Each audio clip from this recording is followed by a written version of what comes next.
Mike Kelly. I just moved in here recently, about 4 months ago, from Huntsville, Alabama, and it's interesting to see that South Carolina is battling a lot of the same, issues and fights that we've had in Alabama. We've had in Alabama for a long time.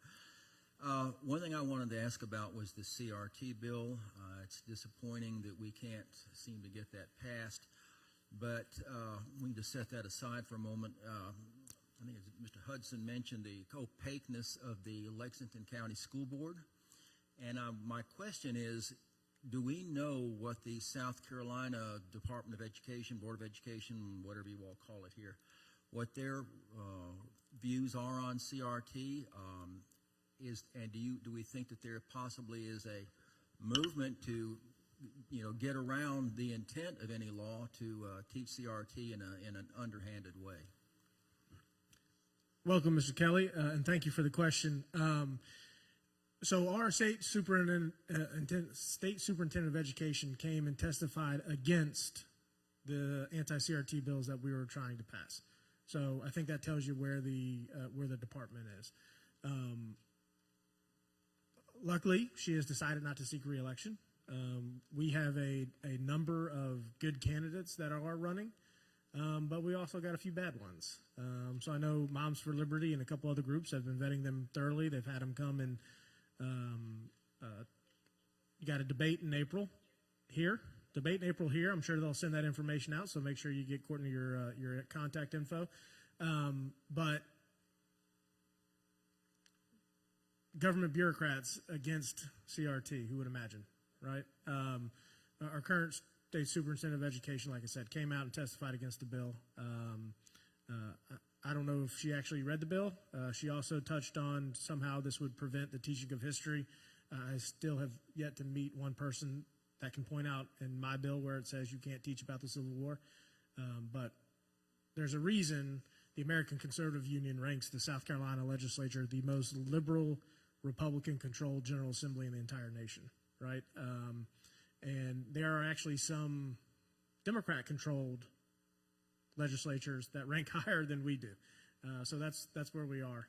But we've got beautiful people in great places. So welcome to the neighborhood. Let me say one other thing on education that would go a long way if we could do it here in South Carolina, and that's universal school freedom. So that's allowing parents to pick the learning environment of their child or of their choosing. Parents know better than any elected government official, unelected bureaucrat, the wants, needs, and abilities of their child. You know if your child should go homeschool, private school, single gender, Montessori, you name it. You know better than we do. You know better than government. You should not co-parent with the government. Don't co-parent with the government. We have a ESA bill that passed committee and is on the House floor. The current ESA bill is a watered-down, very small percentage of students, something like 150% of the poverty line. You have to meet certain qualifications. And if we pass this bill, what we essentially say is, if you don't have much means, we're going to give you the opportunity, not even everybody, but just a small percentage of y'all, you can go take your education dollar somewhere. Rich people, you already do it. All of us who are in the middle class America, forget y'all. We're not giving you nothing. We put the PACE amendment on that bill, the hopes to strike and insert the PACE amendment, which everybody would take their education dollars wherever they want to go. I believe in putting free market principles into the education sector, and the private schools produce a better product with less money. Public schools would be forced to compete. If we look at the private sector in almost anything, free market economics breed innovation, they breed success, they breed a lower cost. We need to infuse that into the education sector.